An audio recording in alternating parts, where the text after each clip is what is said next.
see that we're on. Oh, you don't see that we're on? Mm-mm. It still says upcoming. Here, let's try that. How about now? Does it say that we're live now? Look at that. Live now. See, Yep. what would this show be without a few hiccups here and there? But we are live now. We are live. We want you to join in and chat with us live while we do this show. And if you are listening back on the podcast, you missed your chance, but you can catch us next week on YouTube right here on the All Elite Wrap-Up. Check out allelitewrapup.com for more details. The name is pretty simple. We're going to talk about AEW, right? We're going to Dynasty, and I mean we're going, Tom and I. We're going to be in St. Louis. You're going to see us hanging out. You're going to see, as Jeffrey Sills points out in the chant, our offbeat white guy dances. I will be on beat. They will just be corny, but they will be on beat. All dancing silly. That's my... anyone who's like, oh, it's fucking cool. Sounds like an offbeat white guy. The only thing cool about dancing is the confidence that someone has. The Cabbage Patch, that's fucking stupid. But we all did that, right? Dancing is just all about confidence. You did it. Dancing is about confidence, and there's a little bit more than just confidence, but confidence will get you a long way, and you might see us there. We will be, the camera might catch us, right? I don't want to tell you exactly where we are. We don't give away our exact assassination coordinates, you know what I mean? But we will be there in St. Louis. We might, I don't know, we might paint the town red afterwards. I don't know. There's casinos, there's all kinds of stuff to do in St. Louis, especially on the East St. Louis side. But who knows? Who knows what we're going to get into that night? The night will be young. We will be on a high from AEW Dynasty, and I'm excited about AEW Dynasty. We're going to talk about it all night because we're going to make some picks. The fun thing about picks, it's one of my favorite parts of the show today because the loser of the last picks has to wear their favorite shirt, the Jeff Jarrett shirt. It is not my favorite shirt. That's Tom. That is your favorite shirt. That's why you were so excited about this episode. And you're so smiley. I am smiley, but that's false of this being my favorite shirt. By the way, side note, did you see he started Global Wrestling whatever? Global. Is he starting up the gold trading again? Yeah, he filed a trademark, I saw. Is he out of AEW then? No, I bet you he just did it for setting it up later, something like that. That's got to set up that LLC for a future purpose, you know what I mean? Mm-hmm. You know. Make sure I don't do it. You know what I mean? Oh, that would have been fucking cool if I would have filed that LLC. Oh, man. Anyhow, let's talk Jeffrey about Sills in the chat. He says he's starting it up again. Yeah, apparently Jeff Jarrett is starting up Global Force Wrestling again. Tom sent me a tweet or something like that, and I after I got done dry heaving, I thought, oh, man, I don't want to check this out anymore. You ain't lying. But hey, we're talking about Dynasty. As Tim mentioned, we are going. If you are going, hit us up on all social media platforms or email, whatever you do. Yeah, let's be friends. Send it our way, and we'll try to come buy us a drink. Try to say hi. Yeah, yeah. Or say hi. Or say hi. Come say hi. Say hi. Either way, just do something. That would be great. But how we're gonna do this? If you buy us a shirt, we'll take a picture with you while wearing it. There it is, right there. How we're going to do it is I will go through the picks. As we go through the picks, we will cover what happened in relationship to that match on last night's Dynamite. Now, there's been some 0-hour matches announced. And if you're listening to this on the podcast, as always, just a disclaimer, we are recording this on a Thursday night. So Saturday on on Collision, if any match gets announced there, sorry. We don't have that availability because that's in the future. Yeah. Yep. So let's talk about the 0-hour matches that I have pulled up here, according to AEW's own social media platform channels. The first one I have here, Trent Beretta versus Matt Sydal. Oh, Trent is winning that. Yeah. Yeah, this is the ball, getting the ball rolling in order to make Trent look like because Trent's evil now. Well, and so you have to establish that. You can't just have him losing. Although we've talked about this in the past, losing can be more interesting than always just winning, but I digress. It can be. Well, let's actually head out. Another thing that we like to point out is that we like to talk to people, right? This isn't just our show. We want to make friends, right? We want to talk to people. We want you to join in the chat like our good friend Jeffrey Sills is doing right now. So anybody watching right now can get in here, get in your picks. Let's talk about these matches. And also, if you're the type to go onto Threads, because Twitter's, nobody wants to hang out there. Twitter. If you're on Threads and you're using AEW Dynamite as the hashtag, even though it's not like a hashtag, but you know how they work Threads over there. If you just use AEW Dynamite, I'm gonna grab it, because sometimes some people got some good things to say here, right? And at Abortra says, Evil Trenty is hurting my feelings, crying emoji, AEW Dynamite. And this does feel heartbreaking, does it not?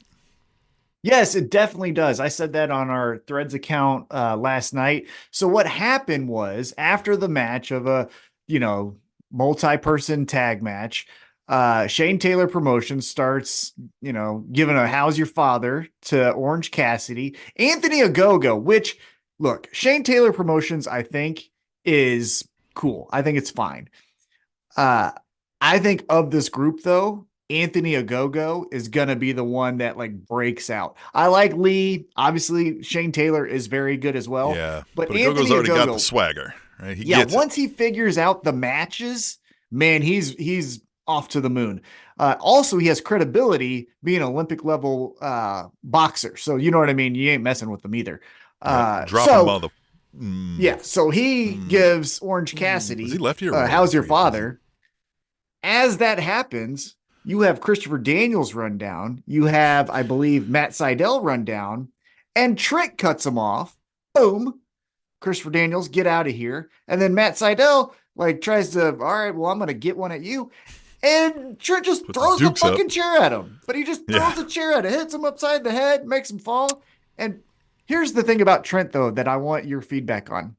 I don't know if this is planned or just by coincidence, but he's yet to change that shirt since he turned on Orange Cassidy. And it's not a shirt that says, "I'm Trent the bad guy." It's the Trent and Orange Cassidy shirt. You know what I mean? Yeah, it's the shirt from when they were still all lovey-dovey. And it's interesting. I get the feel he's washing and re-putting on the shirt, which indicates that he wants him to notice, because it doesn't look dirty and dingy, like he hasn't changed shirts. Or maybe, you know what I mean? Or maybe he's just a clean person. Okay. Not everyone's filthy like you. All right.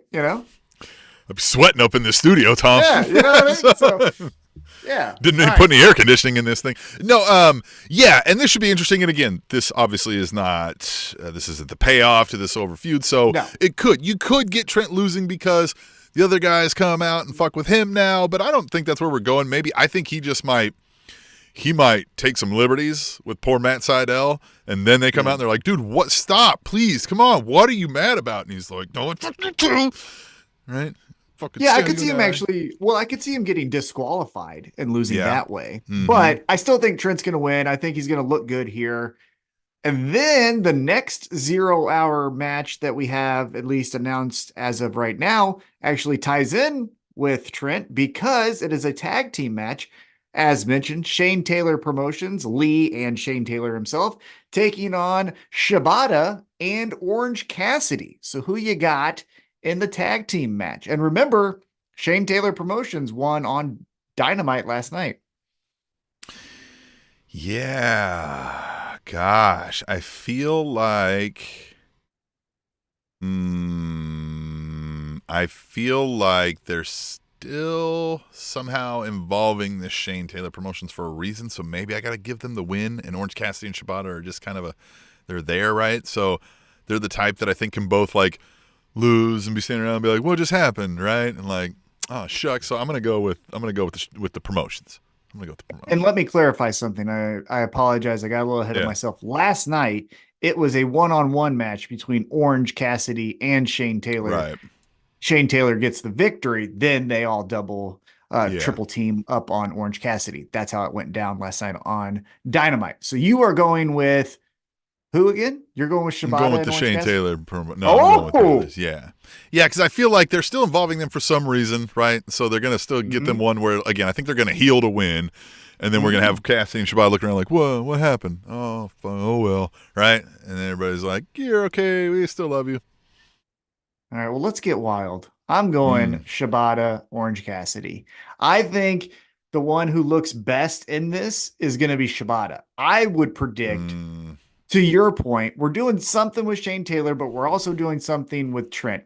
Now, I'm reading this as I see it. We would also need to know the actual match order. The right? order, exactly. Because if Orange Cassidy goes first, I wouldn't see Trent coming out before his match. I would see him coming out after his match. I think Trent will go first, then Orange Cassidy will go after that. It's interesting. Both of these are the 0 hours, so they're essentially probably back-to-back unless there's 3 0 hours. But yeah, I would think that would be the case. Although on Collision, we might get another 0 hour match because we know Tony Khan loves those wrestling matches. They might conflate this. They might turn this into a triple, a trios match or something else. Yeah.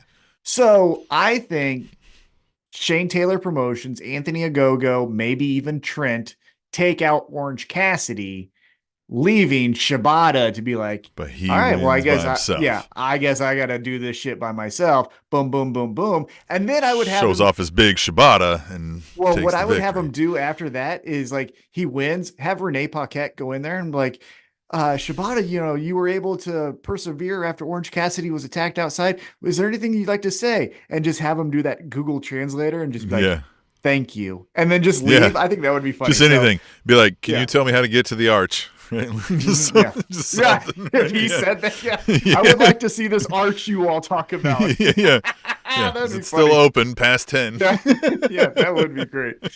All right, so those are our 0 hour matches announced. I'm going to do a quick look over here just to make sure. I do not see anything new. Reminder, if you're watching us live in the chat, what do you think? Who's winning this stuff? Who's going to look tall? Who's going to look badass, right? Jeffrey Sills says Shibata and Okada need another match from the infamous one where Shibata almost died. Shibata almost damn near broke his head open. That would be interesting. So we'll see. But let's get to the main show. We have what is now announced from the Tony Khan media call. They are going to combine the two titles. It is the Trios Championships, AEW, and the ROH 6-man Tag Team Championships. It is the Acclaim, which is Anthony Bowen, Max Caster, Billy Gunn, Mr. Ass, versus Bullet Club, Jay White, Austin Gunn, Colton Gunn, Ass Boys. Who do you got in this? Bullet Club? Man, who do you Acclaim? got? Because I'm torn on this one a little bit. I think I've got one penciled in, but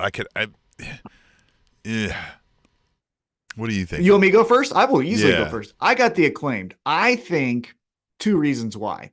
One, from a storyline perspective, it would make sense that the Acclaim would overcome the Bullet Club who broke into Billy Gunn's house. Now, I know Billy Gunn got to beat up on Jay White, but, that gets lost in the shuffle. You remember more things at a pay-per-view. Also, along with that, then, even though I still think he would be in the Gang Bang Gang or whatever it is, Bang Bang Gang, I think Jay White will go back to being a singles wrestler. I think this is everyone likes him too much to be being dragged into this muck, right? Yeah. This NWO Wolfpack routine, like I said, where it's just everybody come out and say the same thing over and over again. Well, if he was healthy and you put in Juice Robinson, I would think that 6-man tag would be more interesting, but Jay White needs to be a single star. The last reason why I got the Acclaimed is secret time. If we're breaking kayfabe, I think Ring of Honor needs a little kick in the ass with their pay-per-views, and having the Acclaimed on Ring of Honor pay-per-views helps, some of that, right? You could do the Acclaim versus Dalton Castle and the New Boys, or, because the boys have been fired. So he's got replacements, I think, coming. So I think the Acclaim going on Ring of Honor pay-per-views to, do the rap, do the scissoring would be welcomed for those type of events. It just hit me. You need to bring this shirt with you when we go, because if you so happen to win this picks game, you can just give me the shirt. But then I thought, well, no, then you don't need to bring the shirt because you're not going to win this picks game. So, Tom. Well, I got to wear it, don't I? Yeah. Oh, I mean, you can wear it at the event if you want. I mean, that's. Do I have to? You don't have to. We said you had to wear it for this episode. Okay. You know what I mean? Fair enough. But yeah. Fair enough. Good. Yeah, no, you don't have to. I mean, yes. Yes, nope. Of course. Taking your first word. Taking your first word. If we ever go to a pay-per-view, whoever is the current owner of the shirt has to wear the shirt at the pay-per-view. Then we would always be like, no, I don't want to go to that pay-per-view. No, I do not want to go. Maybe. No, I don't want floor seats. No, I don't want front row. No. I am going to punt on this one and say Acclaimed as well, because I figured the same thing. I figure, this is going to go what we've called for. It's going to be unification of the 6-man tags. Am I hearing you correctly? He didn't say it's only ROH, right? This is probably going to hop back and forth between both brands, I would hope. But I would think we're going to see this heavily used in ROH for a while, right? Yeah. I kind of think with AEW, being that it is a unique brand, it needs to be a challenger brand, I was like, stick with trios and get rid of tag team or something, right? Like, you don't have both of those running out there, right? You separate yourself and be like, well, we don't have tag teams, we have trios, right? But I like this better, right? The trios can kind of go over back and forth wherever you need, right? You need a little help on one, move it over to the other and just focus the division in one for a while. I think the Acclaimed is the right pick for that. You're right. Yeah. With that, though, I think the smart move would be to not say AEW or Ring of Honor, just call it the Trios Championship and then have it bounce around. Because then the AEW Trios Championship defended on Ring of Honor. That sounds silly. And so does it vice versa. I mean, either nothing or you call it the AEW/ROH, right? Like at the top with both, but that looks weird, right? Yeah. So just trios. Then also with the Acclaimed winning, you could get Shane Taylor Promotions, which Anthony Ogogo needs a little bit of seasoning, have him bumping around with Billy Gunn. That only helps him out. And then again, you can do that on a pay-per-view match where you've built up Shane Taylor Promotions to look, tough and maybe a trios champion. Jeffrey Sills in the chat says ROH, the pay-per-views don't need the Acclaimed. The show, on the other hand, needs the Acclaimed. Oh, I would, I mean, the whole thing, right? Like, I'm not going to. But the stories that would come involved with their feuds and matches would help a lot. Yes, having them over there, again, where the shtick isn't run its course, I think. Well, and also to get you going, right? If you film Ring of Honor before Dynamite, which I think you should do, getting the Acclaim to get the crowd going, and then you run that right into Dynamite. Seems like easy money to me. That's a good point. Instead of whatever I don't like that they do it afterwards, because if you have a cliffhanger, or if you have the exclamation point on the night and then go, but then also stick around. No, man. Stick around for this less exciting product. No. Well, because it's like Kenny Omega came back, and that's our main event thing. Awesome. Yeah. Like, oh my God. Yeah. All right, now watch the Dark Order versus Dalton Castle. Now, I love Dalton Castle, but you know what I mean? It's like, what? Exactly. I ain't wait a minute. It's fucking 11:30. I'm ready. Yeah. I don't like that. I'd rather go earlier than stay later, but that's me. Let's keep it moving. Next up, we have another 6-man match. It is the House of Black taking on Mark Briscoe, Eddie Kingston, and Adam Copeland. Now, before we make our picks, let's quickly talk about what happened last night. Let me try to find it here. Oh, well, I think I've got a. Yeah, you pull that up. No, I don't, actually. I think I don't. Maybe I guess I don't. Go ahead. All right. Okay, here we go. We had a mixed tag match. Adam Copeland and Willow Nightingale versus Brody King and Julia Hart. Now, Willow was attacked backstage, and then Stokely and Chris Statlander checking on her. Lights out in the arena. Brody King then blindsides Adam Copeland, and we got our match going.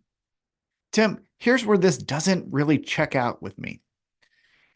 If we're doing guys versus guys and girls versus girls, I understand like a tag gets Adam Copeland out of the ring, but Julia Hart isn't beating up on Adam Copeland, so it's not a true 2-on-1. It's just a 1-on-1 match now with Julia Hart going, ha ha ha, So I didn't think that really hit well. Yeah, he just has a manager now. Right, I agree. It didn't fit quite well. I agree.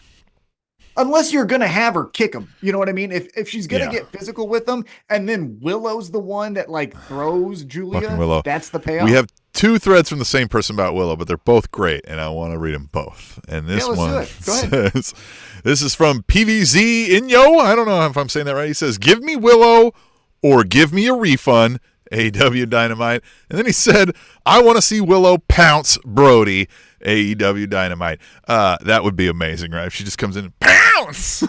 She did do the bowling ball thing, where he's sitting in the True. corner. She That's doesn't true. Yep. flip into her. Yep. Flip No, into she needs him, to pounce, then she could sniff the ropes. Like, God fucking Jesus. If your favorite wrestler is Monty Brown, don't listen to this podcast. Just don't. You don't need to be here. A lot of potential that guy had. So all right. Sure. It was all right there when he said Monty Brown was his. Was right there. Yeah. Yep. Okay, so with that, we get Julia Hart locking in Heartless on Willow. Mm-hmm. So then the referee stops. Julia and Brody King get the win. Willow! And then the CEO, Mercedes Moné, runs down with the steel chair. Julia retreats. And then Mercedes Moné is just standing there with a steel chair. Copeland says, hey, nice to meet you. Mercedes like, nice to meet you too. But then side-eyes Willow. You know what? Willow? Maybe not, by the way, because the thing that still shocks me that Adam Copeland says in interviews is he has never been in the ring with Jon Moxley. That blows my mind. Right, because he was gone during that era of folks. And so when he finally came back, it was only a couple of years ago. Mm-hmm. Now, there was that pandemic area kind of thing, so who knows? But yeah, for the TV, I don't think Adam Copeland and Mercedes Moné has actually mingled, so that was there. But let's get back to the picks, and then we'll go into that next one. Who do you got for this one? It's House of Black. I think House of Black because, again, I think this is the one where, like, all the other parts on the other side, if they lose, are not hurt by this, right? And the House of Black has needed a victory for a while, and I think I'm going to go House of Black. I agree. I got House of Black. I could see a couple different things happening. For one, Eddie Kingston and Mark Briscoe fought each other for the Ring of Honor Heavyweight Championship. Mark Briscoe beating Eddie Kingston. We could easily get, petty, grumpy Eddie Kingston doesn't actually want to help Mark Briscoe out during the match. And then you've got potentially, this cloud hanging over Adam Copeland. We haven't seen him since he beat him, but I wouldn't be shocked if a Christian Cage or Nick Wayne or Switchblade, Luchasaurus, Kill Switch shows up and takes out an Adam Copeland. So for those reasons, there's too many combustible elements on that side. House of Black, Unity. I'm going to take Unity and go with House of Black. House of Black. Yeah, House of Black's the easy choice here. All right. We still only have picked the Shibata match different. Well, let's go right into the next match that was mentioned in that match. We have for the TBS Championship, Julia Hart taking on Willow Nightingale in a House Rules match. I don't believe we've heard what the actual stipulation is. Let me see here. 1 second. There are 20-second count, disqualification, no rope breaks. No, that's just. Sills says, I want Christian Cage to be Swerve's first title defense. Spoiler alert, we'll get to some picks, but man, that would be amazing. Yeah. Oh, I mean, Christian Cage with anyone. You know what I mean? God. Like, I'd take anything. But going back to this match here, TBS Championship match, Julia Hart, Willow Nightingale. Who do you pick? Man. I will go first. It's Willow Nightingale. It's Willow. I want to say Willow, but, AEW is giving me pause because I think they've shown a little bit of established sometimes where they miss the mark and they wait a little too long. And I'm worried we might get that with Willow because they're like, oh, no, we still got more story to tell. And I don't think you do. I think it's time for Willow because then I think they're going to move into Mercedes Moné. And so I think it's Willow. Yeah, that is my thinking as well. So, yeah, we're right on track with that one. Let's keep it going because, again, we want to get through these picks so we can hear from you. For the FTW Championship, we have Hook versus Chris Jericho in an FTW rules match. Now, what happened last night? Let's talk about it. Taz brokers a meeting between Hook and Chris Jericho. And Chris Jericho does his best CM Punk impersonation, and just acts like everyone should be listening to him. I truly think that's what Chris Jericho is doing here. I think this is all a joke on CM Punk. I think he saw how CM Punk was acting backstage from So afar. he's like, let me mentor you. And they're like, no. And he's like, what? What do you mean, no? What? Like, you shut up. You get out of this. And like, yeah. Well, Yeah. you know who Hook could be playing in this?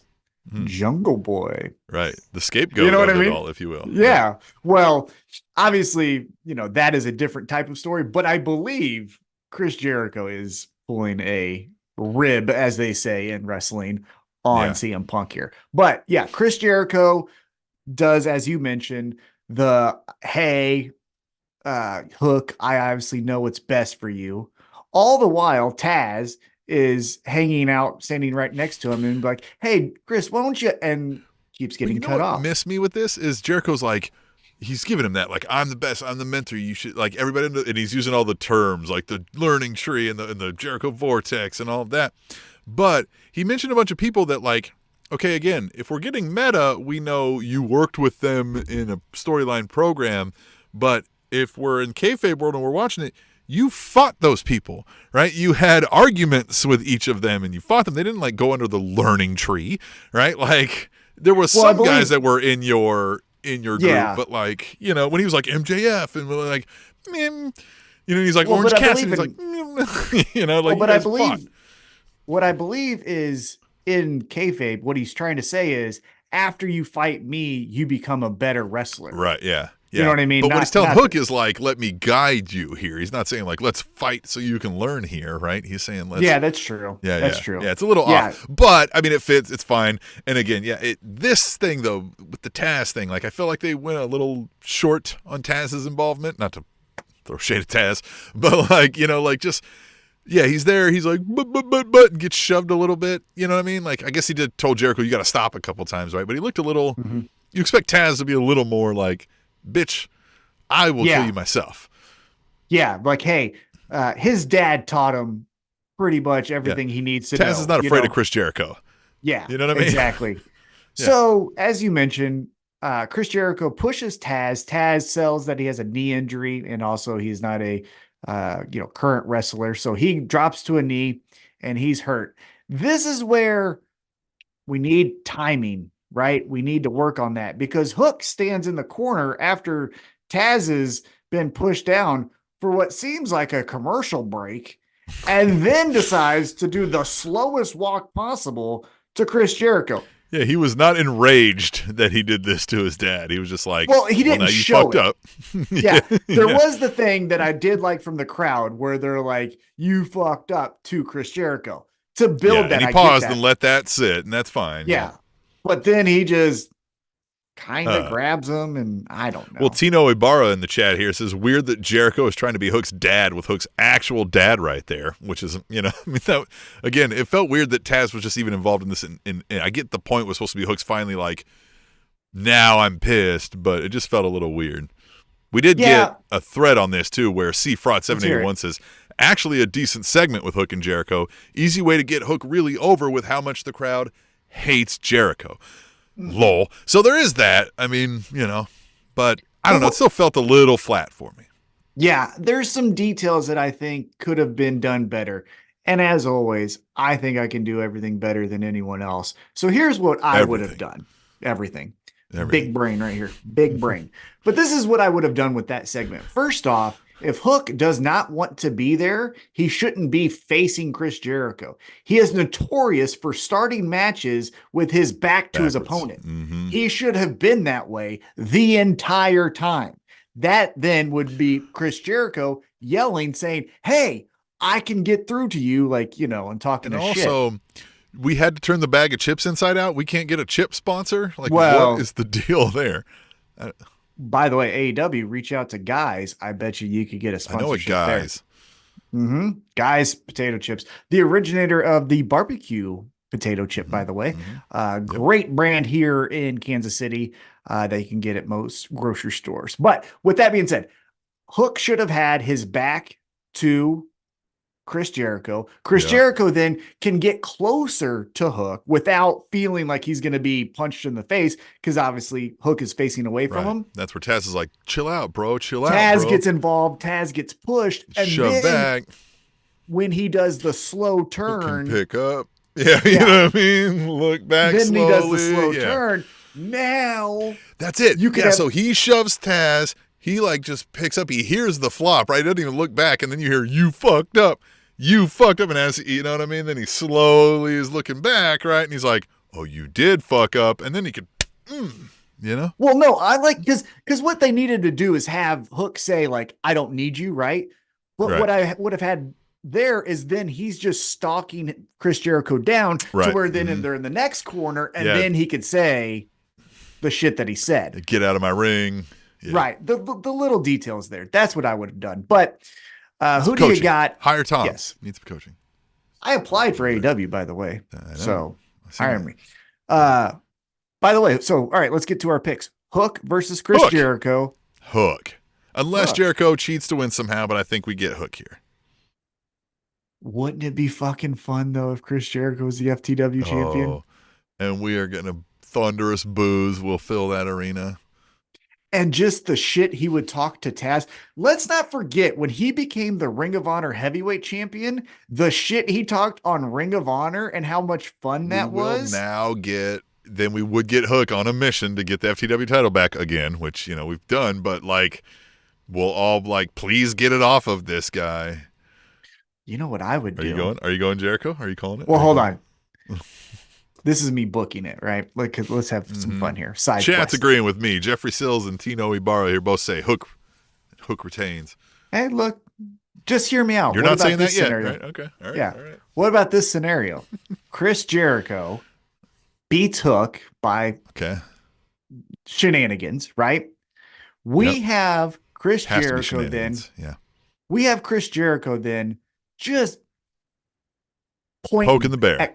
At Taz, right? Pushing his head, all the stuff. Making fun of the FTW title, coming up with new acronyms for what it stands for, right? Fucking it up, dragging it around. Yeah, all the stuff. Having some of his lackeys carried it around, right? Well, but then he goes, hey, I've had this belt for 4 weeks, 3 weeks, whatever it is, however long. I would say 3 or more weeks, right? Mm-hmm. I think this belt's stupid. Of all the belts I've had, this is the worst one I've ever had. FTW, F this belt, right? Yeah. Yeah. Well, he says it's done. This isn't. It wasn't recognized, but it's not going to be on TV anymore. As long as I'm in AEW, this doesn't exist here anymore. He fucking throws it away. You get rid of it so that Hook doesn't always have to be tied down with this FTW championship. I like it. And then Hook comes back and is like, "You motherfucker!" Now it wasn't about a belt; it was about a spirit, right? Yeah, and then that's the thing. He doesn't bring it back. He doesn't go, yay. He just goes, yeah, motherfucker. No, but we can even give him like that acronym for merch and stuff now if that's what we want. He can be FTW, right? But like he doesn't need a belt, right? Yeah. Yeah. So that's what I would do. But with all that being said, I'm going Hook. That was fun. Yeah, if you were writing, this is what, people should predict, but, Yeah, no. Nope. All right, and another belt that we don't need in AEW, it's the International Championship. Roderick Strong versus former friend Kyle O'Reilly. So this didn't happen on Dynamite. It happened on Collision. Roderick Strong beats Rocky Romero. Kyle O'Reilly then comes down to check on his friend, Rocky Romero. Mm-hmm. And they just go, fuck this Kyle O'Reilly, and knee him in the face and then beat him up. Okay, that was pretty quick.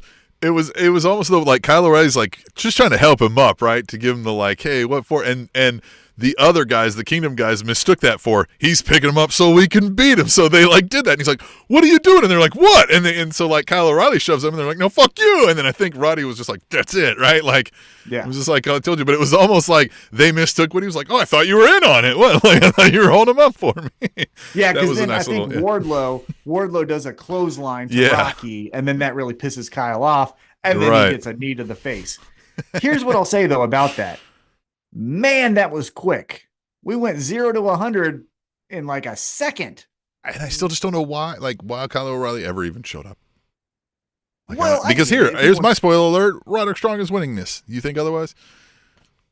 Do I think You could otherwise? get Kyle O'Reilly loses, and then we get the dissolution of this group because I've heard, spoiler alert, peek behind the curtain, Adam Cole is more injured than they gave him credit for, and it has to like go off TV. Oh, So, really? yeah, and so maybe he then just is like, "You suck, you're out of here," and the whole thing dissolute. I don't know, maybe, but I think Roderick Strong wins this still. I don't think they're just ready to flip flop the title around. Maybe they are. That's pretty incredible. I did not. Poor guy. Mm-hmm.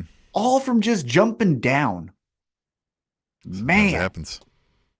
Wow. Yep. Okay, hold on. I'll do my pick real quick. Again, this is stuff I saw online. I'm not saying I know what that for sure. more? This is Right. from source. I get how much more can you hurt fucking broke ankle? Did he break his knee? I think it's just not healing, and I think that's what they're saying. Like maybe he can't be working the road. He's going to need to be like in the therapy or something or something. I don't know, maybe, that makes more sense. Yeah, because I was like, unless it's what like I heard was he needed more time to heal, so he had to get off the road. Yeah. Okay, but you get what I'm saying. Unless it's like a break that then goes like all the way into your hip, how the fuck can you hurt it more? But well, ask fucking Alex Smith, man. Well, that was a different kind of loop. That was bone out. A whole of the different fucking, scenario. Yeah, a whole different thing. Well, and that was a whole it spiraled all the way up. Then he got the infections. I'm gonna go. Got that dough though. I'm gonna go Kyle O'Reilly. You're going Kyle O'Reilly? I could see it, man. I could see it. Like the international title again. Its heyday was with Orange Cassidy, and so there's not going to be, I think, any run soon where it's like this person out for 26 weeks, right? Mm-hmm. So why not? I mean, Kyle O'Reilly is the guy you think of when you think of this title. I think, right? He can go defend it against some other flips and shits guys, and they, do their blending of styles. Because I do agree with you on one hand, where Roderick Strong could just be King of the Hill. Kyle O'Reilly's just trying to get to there to overcome. Yeah, the kingdom could be being run by Roddy in Adam Cole's absence, and maybe that's the conflict we get when he comes back. Mm-hmm. But I'm saying the championship, him being the King of the Hill with the championship, you can't get it. Yeah. Kyle O'Reilly keeps jumping up there. Yeah, exactly. But it could be Kyle O'Reilly has it, and now he has to overcome all these kingdom members. Faces off against Wardlow, faces off against, look at that, faces off against another guy and another guy and another guy, those other guys. the two guys, the two guys. Jeffrey Seal says this match is going to be sneaky good. I mean, these are both guys that I think are both the types where they're like a little bit of like, they kind of think this is real. I'd say Kyle O'Reilly a little more than Roderick Strong, but like, it's like, all right, I get you can kick hard to the chest, but again, like you said, the guy's letting you kick him. So let's calm down. And one of the most famous quotes in pro wrestling, at least to me, is Terry Funk didn't wear no mouthpiece. And you know who that was directed to? Kyle O'Reilly. Yeah. So, maybe you wear a fucking mouthpiece. Shut up. God bless it. No, I'm going Roderick Strong because he wears a fucking mouthpiece. Fuck that. Official change. For that. Roderick Strong. I'm not going. Just because of that, I forgot he wears a mouthpiece. Fuck that. Fuck that. Yeah. Kick pads is enough. I'm really. You lost me with mouthpiece. Yeah, if the Briscoes think you're a bitch, I ain't picking you. So. Yeah, that's true. I know the Briscoes is real, right? I know that. I know them to be real, and they don't think you are. So I'm gonna believe the smell test on that one. All right, here we go. We're gonna keep it going now for the championship that has surpassed the international championship. We got the AEW Continental Champion, Kazuchika Okada, nailed it, defending his belt against Pac in Continental rules, which remember, means no one can interfere. So no Young Bucks. Right. Oh, that's true. That's true. No Pac, no Rey Fenix. So, Okada, Pac, who do you got? Tino Ibarra says, screw that guy for wanting to keep his teeth. Yeah. Well, maybe stop the strong style a little bit. He'll keep his teeth. Well, also, no, if everyone else isn't wearing a helmet while we're riding bicycles, I'm not going to put my helmet on. You know what I mean? Like, I'm not going to be that guy. So, yeah, I get that, like, it's safer, but fuck that, Yeah. Fucking, who cares? Listen, everybody else is going to McDonald's. I know we're supposed to like not eat the meat, but like it's like, like I'm going there. I know it's bad for me and the environment, but like, God damn it. If we're all jumping off of a cliff, I don't want to be the only one alive with that memory, so I'm going with them. Yeah. What am I going to make all these funerals? Fuck that. All right. You got time for all these eulogies? Are you kidding me? Oh, goddamn. So, yeah, man, I still think Okada wins this. I think it's too soon, right? I think Pac is a bastard and he's still going to be angry, but Okada wins. It is interesting. He can't come from outside interference, and Okada isn't necessarily doing heel tactics overtly a lot. So, is it just straight up beats him? Yeah, I mean, he beat. And do you pick Okada? Yeah, I've got Okada because, I mean, look, he beat Eddie Kingston straight up, right? And they're trying to build him as outside of the Young Bucks, he's the fucking man. And so I do think there's going to be a time sooner rather than later that Okada loses this championship to then sneak up to the main event picture. But I don't think it's going to be the first defense against Pac. It might be the third or fourth. You know what I'm saying? Yeah. So for this one, though, I'm going Okada. Yeah, Tino and Jeffrey both in the chat chiming in with that. Jeffrey did say not wearing a helmet is strictly because you don't want to be looking like a dork. Exactly. Yeah. Right. And the same thing in pro wrestling, wearing a mouthpiece. Listen, we take great strides to make sure that we do not appear like a dork in public. Unless we lose a fucking bet and have to wear this shirt. God dang it. Yeah, you got to wear that to the pay-per-view, remember? It's the rules. No, you said no. I took your first word. Right. I took your first word. You said no. You remembered that, huh? Yeah. Maybe I'll find an edit. I'll find a clip and send it to you where we definitely said otherwise.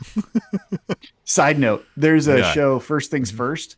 Do you ever watch it? It's Nick Wright on it and stuff. Mm-hmm. Nick Wright did this thing where in the first round, it's going to be the Nuggets versus Lakers.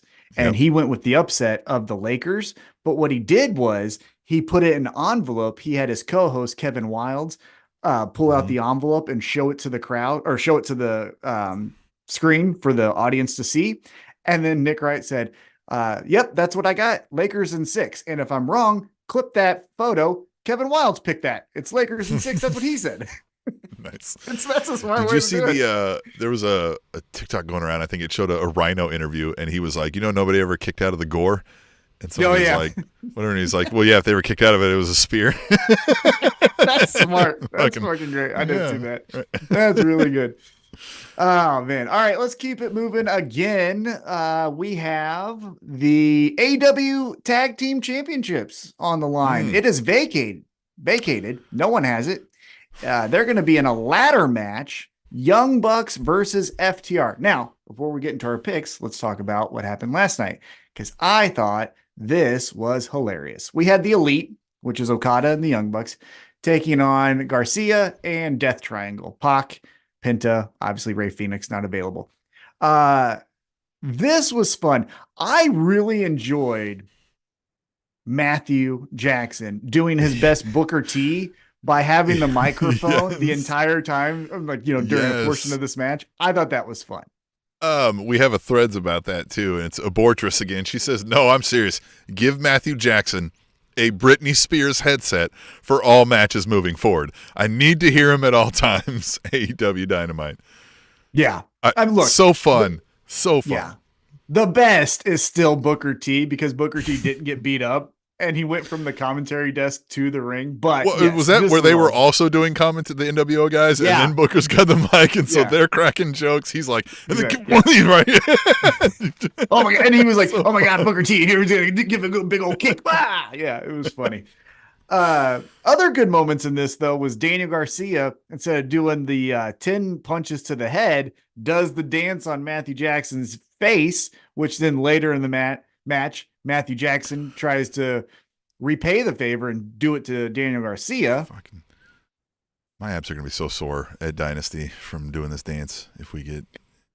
Side note, are you going to buy the t-shirt? Daniel Garcia has a new... Yes. Has a new t-shirt. I would have bought it last night, but I want it quicker. I want it Sunday at Dynasty, so I'm going to see if it's there. If it's not there, then I'm going on Pro Wrestling Tees and I'm buying it and get shipped to the house. So here's my question to you. You wear that out in public, or let's just say you wear that at a family function. Yeah. Somebody asked me about it. Like, what is this? You gonna do the dance? Fucking do the dance. It depends on who it is, how aggressive I get with it, right? Any cousin is getting full thrusted. You know what I mean? Yeah, hell yeah. Hell Uncles, yeah, brother. cousins, you better watch out. Oh, that's great. All right. So from last night, the Elite get the victory, as always. Kind of we knew what was going to happen there.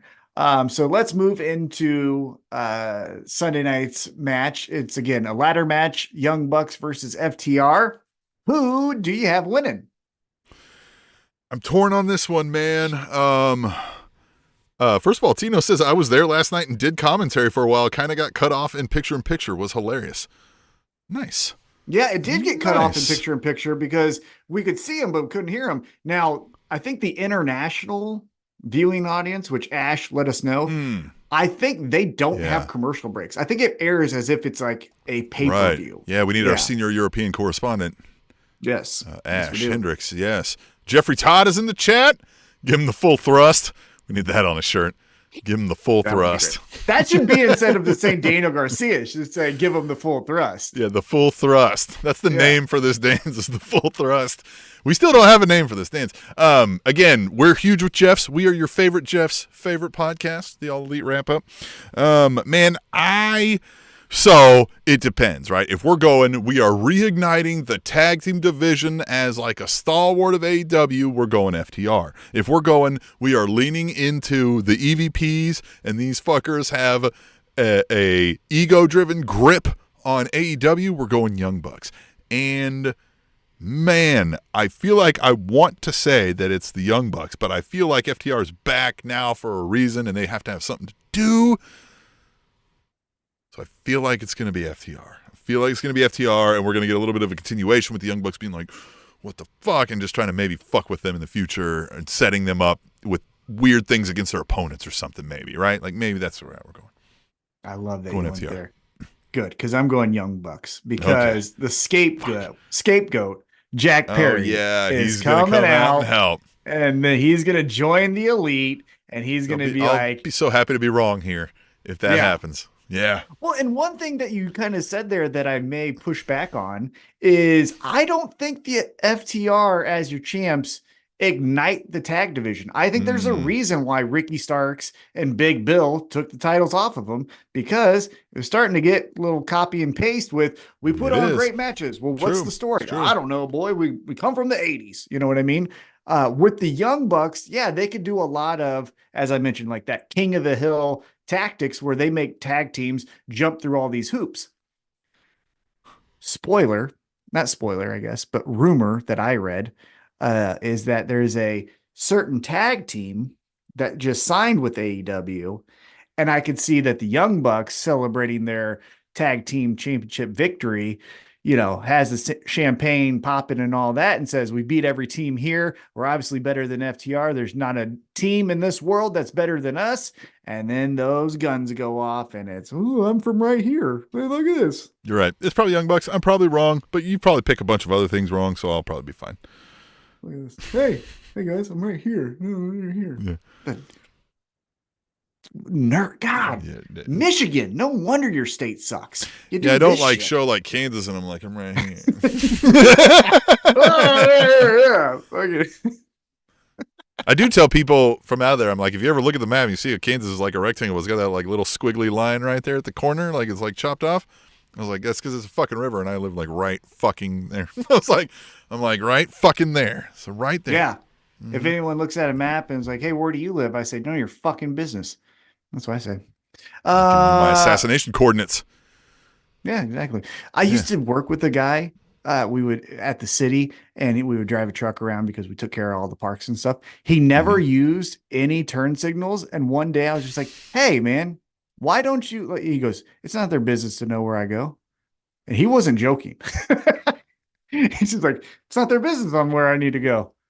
I used to know one guy worked like worked with him like that, right? And we were going to different job sites and stuff, and like he would never lock his doors. I'd be like, "You didn't lock the doors," and he was like, "The fuck." He was like, "It's only keeping honest people honest." And he was like, "They want something out there that bad." And I was like, "All right." Well, he's like, "I will have a broken window at that point." Then I was like, "All right, well, fine, all right." I will say that in college, when I had this really, really bad car, I wouldn't lock my car either. And friends would be like, "Well, what if they steal it?" And I go, "If they're in that need of a car and they take this one, they deserve to have it." Like, this car is a piece of shit.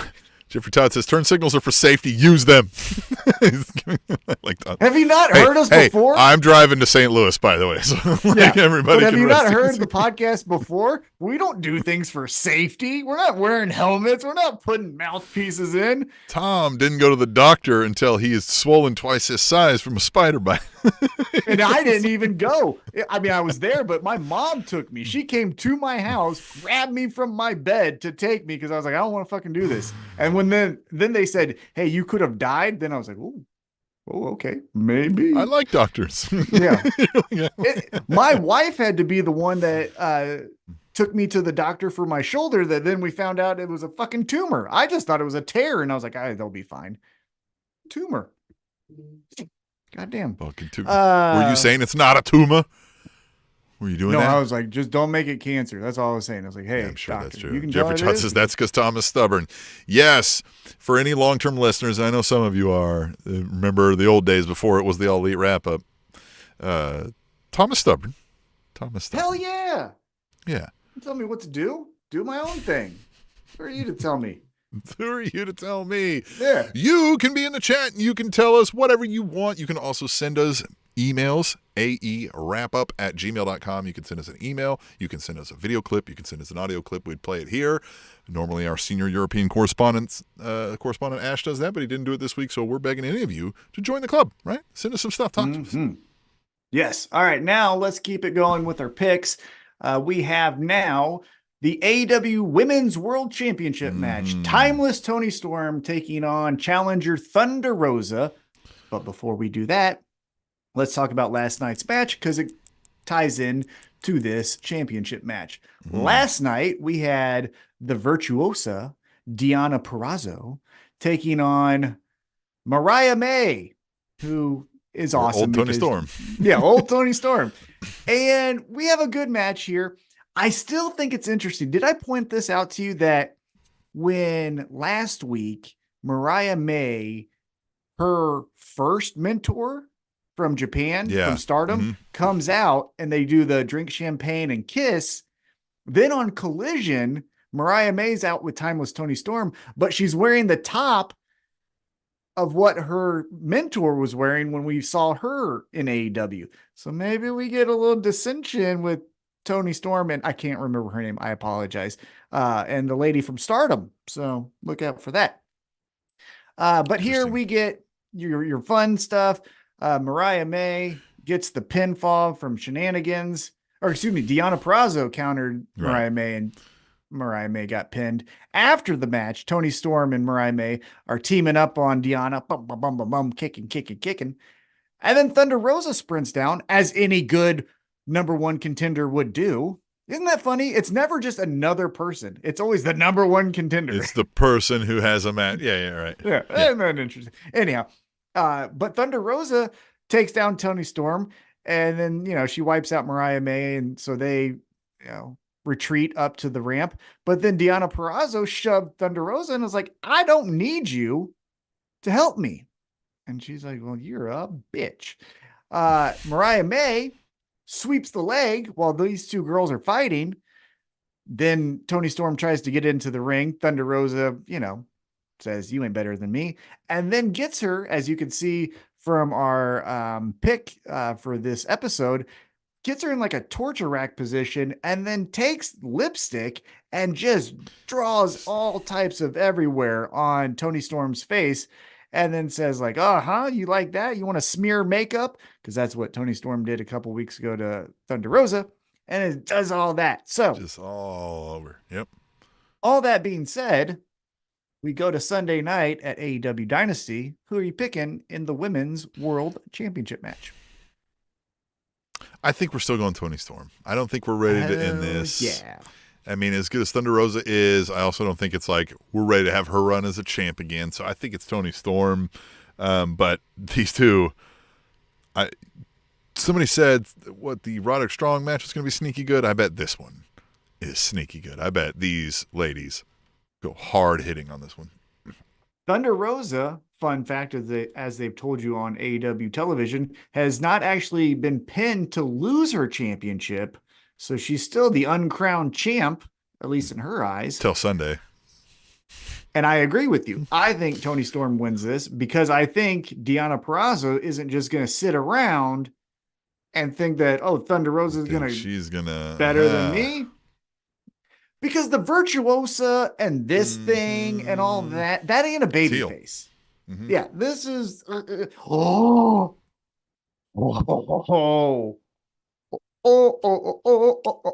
Tom's getting an idea. Oh, Tom's brain is humming.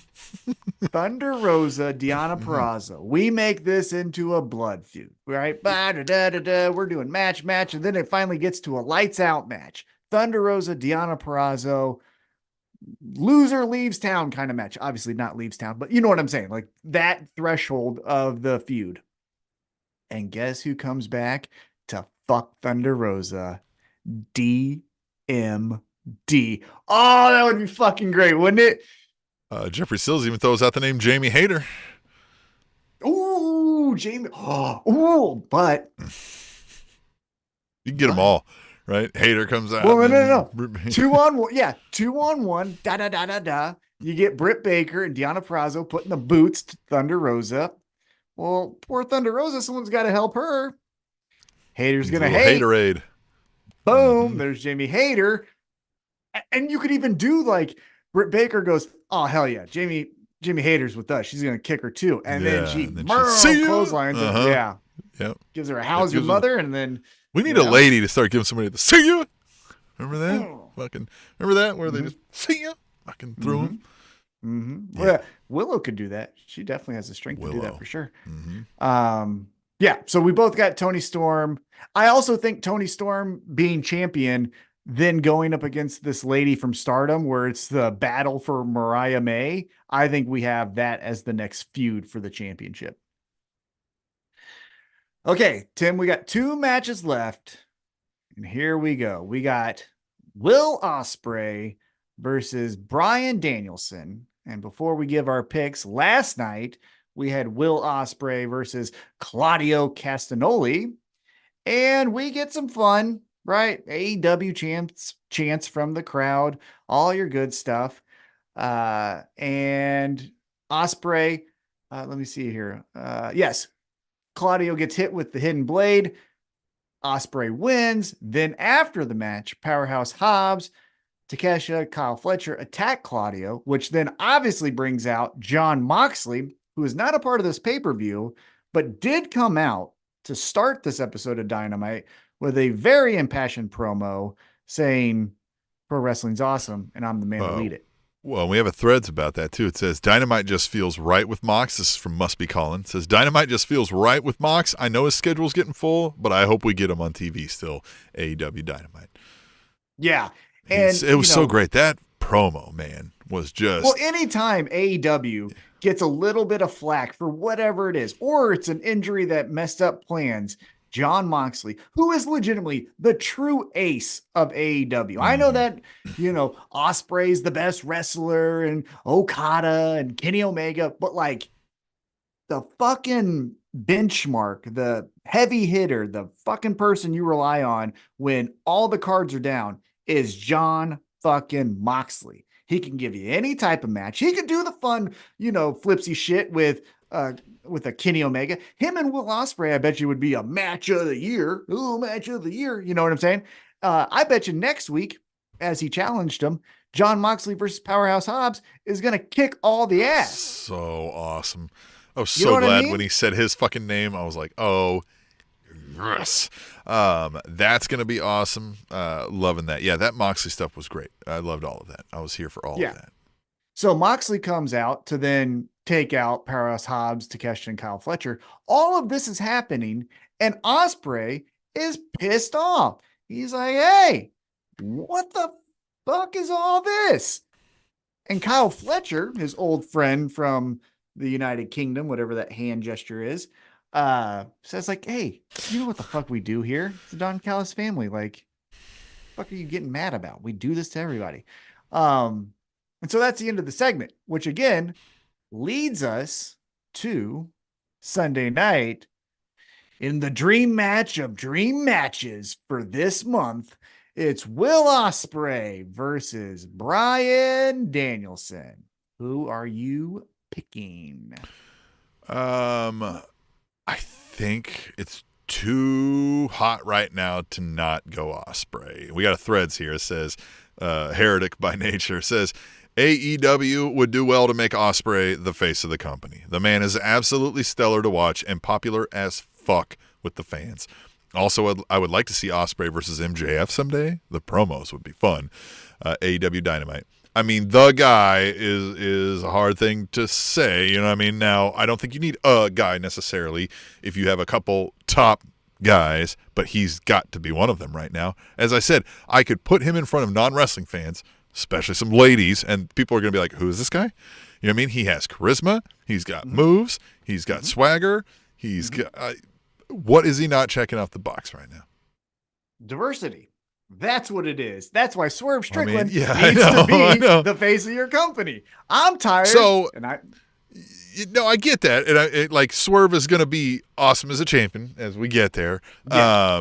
But like, that's what I mean. Like, I don't think there's a face, right? I think you have some top folks. Swerve is one of them. Ospreay's one of them. MJF, if you keep him, please. For the love of everything holy. You got your Moxes, you got your Samoa Joes, right? You have a stable of top folks, but Ospreay's one that you can put on the Tonight Show, and so Swerve, right? But right now it's Swerve's time, I feel like, but Ospreay has got to be one of your guys where people go like, AW, what's that about? You go, check out this dude. Yes, 1,000,000%. Because I want to clarify something when I say this. Is I am not anti Will Ospreay, as I will show you. I think maybe you had the tweet up, and so or the thread up, and so I'll show again. I have a Brub sticker. Like this isn't like this isn't just me. Like, ooh, I really do. I like him. His Hey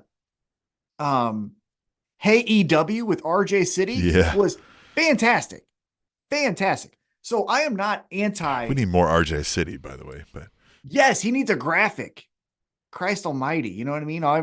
Carlos Cabrera joins the Spanish announce team and he gets a graphic. RJ City's been here since Nam and nothing. Yeah. Poor guy. Any slightly comedy interview needs to be RJ City, but I digress.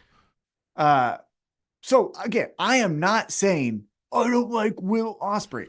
I'm saying, as I've said a couple weeks, and for anyone new, if you've heard this last few weeks, I apologize. It's going to be a little rinse and repeat, but I'll say it one more time. I believe every fan, for the most part, right? I'm generalizing a little bit here, but every fan of Will Ospreay is already watching AEW. Yeah. So if you're wanting to get to people that aren't the Ospreay fan, you don't do it with Bryan I'll Danielson. Say this. Yeah, every wrestling fan of Will Ospreay is already watching, right? Yes. Everybody that's inclined to be a wrestling fan that isn't watching right now probably doesn't know who Will Ospreay is, right? And I think what you're saying there, and I agree, is like you'll probably catch more of them with Swerve than you will Ospreay. That is what I'm saying. The casual fan. As you've seen from WrestleMania Fallout, Cody goes to all these shows. If you want to be the challenger brand, instead of taking him, your champion to the Today Show, you take him to your blonde guy and send him out there. Yeah, right. Yeah, and if you want to be the challenger brand, you take Swerve Strickland and put him with Charles Barkley, right? Yeah, I guess, yeah, you know what I mean? Or get him on, what's some of the hip hop radio shows up there in New York? Some of the names are missing me at the moment, right? That you see all the rappers go on and stuff, right? Yeah, the Breakfast Club, right? Rosenberg wouldn't like it because he's a WWE guy, but Charlemagne the God would love that, right? Yeah, get up on some of those, get Swerve up there because again, he's got the music connection. And he's plugged into the culture right now. Fun fact, the hottest thing in entertainment, at least to me, you can disagree if you like, is the rap beef between Kendrick Lamar, J. Cole, Drake, Rick Ross, and we got other motherfuckers on their way. And if you put, let's just say, Will Ospreay up there with Charlemagne the God, and he's like, have you heard of this? And he's going, who's Rick Ross? The best rap beef right now is Diddy versus the Feds, but that's another point. Well, that's a real beef. This is competition. This ain't federal crimes. But what I'm saying is, if you do those outside of the box entertainment shows, Will Ospreay doesn't know shit about America. What is he gonna say? True. What is he gonna say? Yeah, that's what I'm saying. Like, that's why you need a stable of folks. But I agree with you. And I mean, look, we think Ospreay's winning this match, right? Mm-hmm.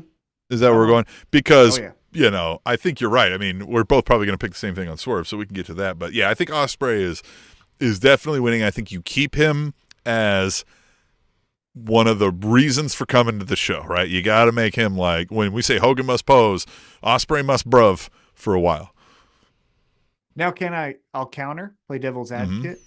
Mm-hmm. There has to be a time that Will Ospreay loses, right? You with me? Yep. So who's the most credible person that Will Ospreay can lose to? Bryan Danielson. The greatest of all time, Bryan Danielson. Mm-hmm. So if you want to get that out of the way now. He's standing there with a shit-eating open mouth smile looking at him like, you lost to me. I'm 57 years old or whatever. Here's the thing. This is what I would do too. This is why I still think it's important to have a pivot during the match. Very similar to when we were at All Out in Chicago in 2022. Mm-hmm. And it was obvious that the Acclaim should beat Swerve and Keith Lee, right? How obvious it was, but the finish was already made. This is the pivot that you need, right? Is the, hey, actually we're going with the Acclaimed. Okay, boom. And then they win the championships, right? Right. I think if you wanted to, if these two have the match that we think they're going to have, it's knockdown, drag out. Oh my God, this is a classic. We stand up, we clap our hands for 10 minutes. You have Bryan Danielson win because then his retirement match is the rematch. Or it could even become, we could get another one before his retirement match, and then that's the rubber match, right? Like, so he wins one that, like, it wasn't decisive, right? Like, he did a veteran move and caught Will Ospreay, and he's like, and Ospreay's like, bruv, you're going to win it like that, right? Like, he's going to be doing his old thing. He's like, you're going to really do that? I thought you were the greatest. And he's like, you're nothing but a chump. And he's going to be like, I'm sorry, you need me to do it again, right? And then maybe Ospreay gets one over, right? And then we get the rubber match, Yeah, before I leave, you assholes, I'm going to have to beat him. Yeah. Yeah, in a last man standing or whatever, right? Like a or submission match. That's what it'll be, right? Yeah. Yeah, something like that. That's why I think it's important to have pivots, because if you start to read the crowd and the moment of like, oh, actually we need to go the other way. So that way he has to give up his career by saying, I give up. Perfect. Mm-hmm. Perfect. I actually really love that. Give it all up. Give it all up. Give everything up. Oh, that's what Ospreay can say. Like, I'm making you give it all up, bruv. You could even get a little heat on Ospreay for that. You could turn a little bit of it sour, Chef's kiss to that is you put him in some type of lock where he's facing his family and he has to tap out in front of Bree and the kids. Bree's there crying. That would be fun. Yeah, she's not that good of an actress, so we can't pull it off. Yeah, it's Will Ospreay. We're taking Will Ospreay. Yeah. All right, and then as we mentioned, the AEW World Championship match. But let's talk about the moment of the night. We have Samoa Joe versus Swerve Strickland. As we said, we're both going with Swerve Strickland here. But I don't think we could have a podcast episode about AEW and at least not mention the fucking swerve stomp off the top rope to 10 motherfuckers looking like goddamn Iron Man when he lands on the ground, or Superman, or, fill in the blank superhero. That was fucking awesome. The luck that it takes to land on your feet, because he could have easily stumbled and then stood up, Boom. What a fucking moment, right? Yeah. What'd you man, I'm just that the practice, first of all, of them doing that, right? And then again, we've talked about this. They miss a lot of shots sometimes. So they had to make sure, hey, I'm going to be doing this. You need to come at this angle or else it might not look the same. We have a threads about this, actually. We can maybe tie this into multiple subjects here. At RK Rivera 2 says, I'm noticing AEW Dynamite has been getting more creative when it comes to run-ins and other parts of the show, like Trent popping out to stop the run-in to help OC, or that swerve stomp to all the security guards. And there has been stories throughout the show. Swerve and Joe started as just backstage promos and ended the night in the ring. This might be the influence of their new VP in creative. I've noticed a few things, right? A few things. You've even sent me like some camera angles and stuff like that they took and things like that. And I like it. And I think it did come off well. It gave Swerve, it made Swerve look smooth as fuck, right? That stomp. And then he just slowly walks up and he's like, bitch. Oh, I'm so excited for this. And yeah, I mean, we're both picking it. And we're going to be ending the show with the dance. You know what I mean? Everybody's going to be fucking having a blast. Having a blast. Devil's advocate. Unless Joe's like, fucking. unless Prince Nana is like, hey, I'm tired of carrying this dead weight, Swerve. You obviously aren't going to win anything. So I'm going to go with my embassy and we're going to take you out that way. Or he does it because that, right? He said, I viewed you as dead weight. You were forgetting about us. We got you here. Now you weren't around. So when Hangman made me an offer and got me to pick a side, and then Hangman sent up there on a fucking black horse. That would be a motherfucker. And he just fucking tips his hat and rides off. Just rides off. Oh, Swerve's like, you fucking son of a bitch. Because then, as everyone wants, right? We've been saying this till we're blue in the face collectively as the AEW IWC, is we want Will Ospreay to win the championship in Wembley. It's better to do it against Samoa Joe, who's then had a longer title reign than Swerve Strickland, who's had the belt for a month and a half at that point. And if Swerve's like the fucking Hangman, like again, and now he's crazy. And then that's and over here, Nana's like, you know what I mean? Yeah, he's going to steal my weed again. What did you think? I was going to pick you? He threatened to steal my weed again. Yeah. That was the best Nana ever. He's like, no, you're not going to do that. No, you're not. He was like spitting, man. That one pissed him off. He's like, do not. No, fucking Swerve is winning. Now, we only picked 2 matches different. And so I got to pick a tiebreaker here. We picked the Shibata and Cassidy versus the Shane Taylor Promotions different.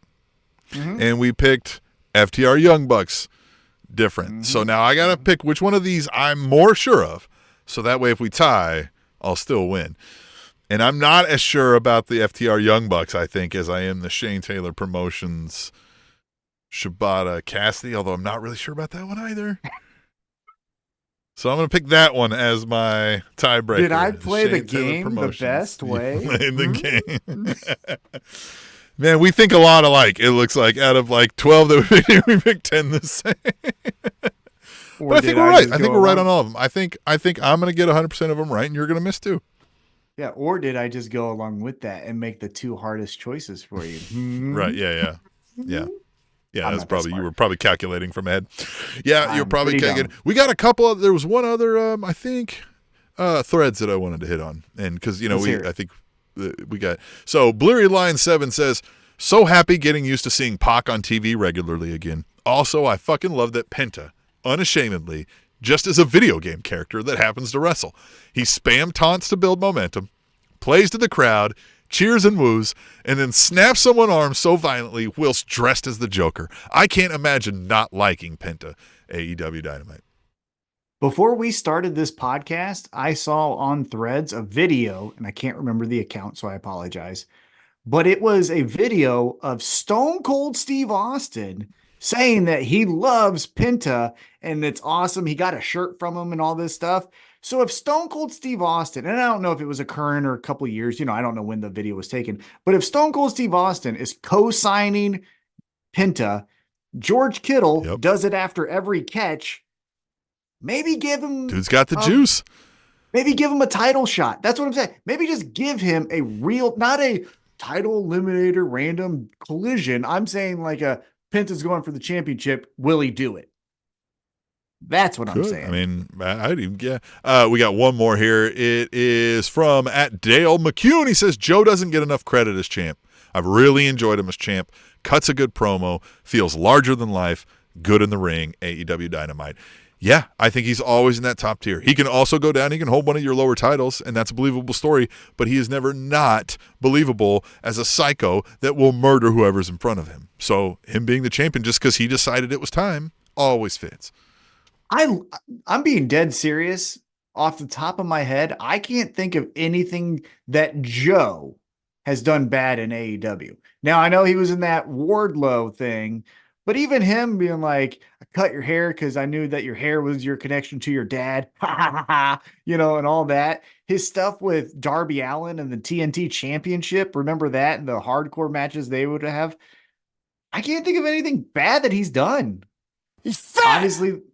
Well, I mean, that's coming from Scott Steiner. That's not from me. This fat son of a... I mean... I'll make him bleed! Scott still harbors a grudge. Scott, get she's over it. She's not only ugly, she's fat! Had to give you a good That's one. That's my favorite. Like that one. That's my favorite one. The punctuation on fat is my favorite thing. I love that, like, Bully knows it's coming because he's, like, mouthing along the lines. Like, he's probably like, don't laugh at it again. Don't laugh at it again. This is the 14th fucking thing. Mm-hmm. She's not only ugly, she's fat. You know what I heard not too long ago as well? Is Samoa Joe was actually talking about how he was behind the camera watching that promo. Oh, yeah. And they had to do it twice. Yeah. Because Petey Williams was laughing the first time. That's the thing is, at one point, I think Steiner knew and was leaning into his things, right? Like, oh, yeah. At one point, like, it's like, yes, some of it were born out of, like, he thinks a little faster than his mouth runs sometimes, right? And he mushes words together, and sometimes I do that too. But then I think then it became, all right, now I'm going to be absurd with the things I say while I'm doing it, and it was great. It's some of the best TV we've ever gotten.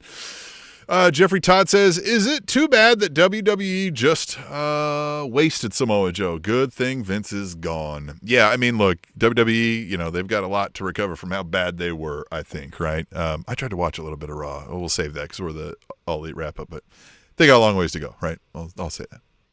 Timeout. We're never calling it X on this podcast. If you go to twitter.com, it takes you to Twitter. We're calling it Twitter. We're not calling it X because some man-child... Yeah, you said, or X, whatever you call it. Yeah. Oh, no. Yeah. Just because some man-child bought it and then wants us to call it that. It ain't happening.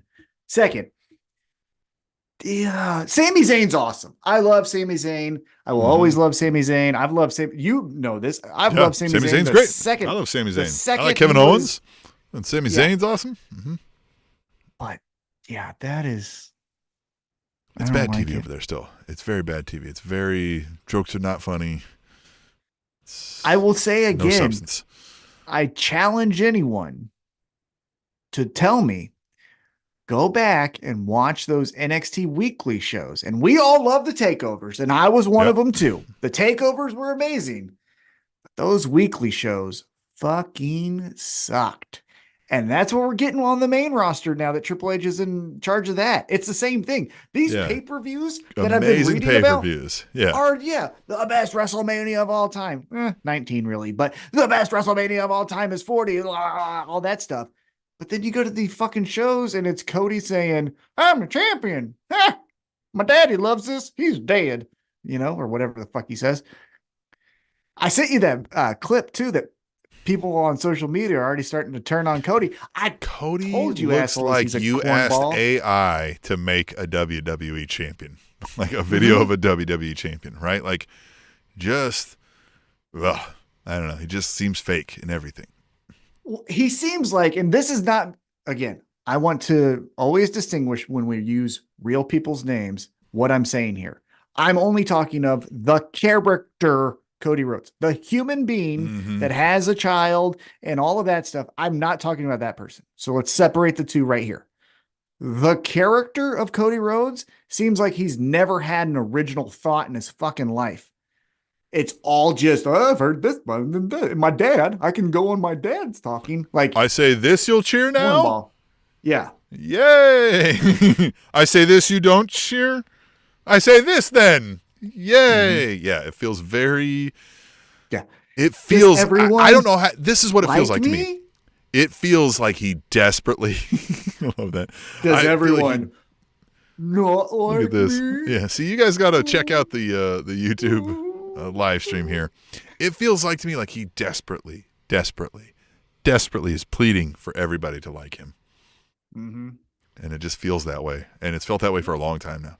Well, and the opportunity is like, okay, Cody, then tell us why we should like you. And he goes, Because.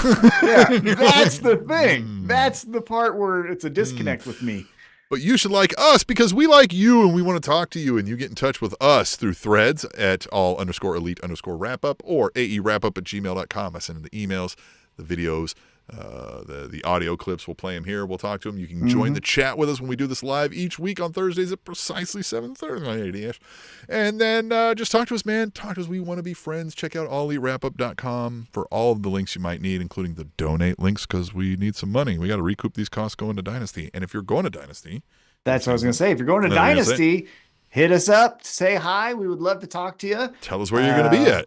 We will let you buy us a drink. We are very philanthropic. We will love to let you buy us a drink. So find us, and we will come hang out with you, and we'll be friends. And then we'll all come back here next week and talk about it on the All Elite Wrap Up.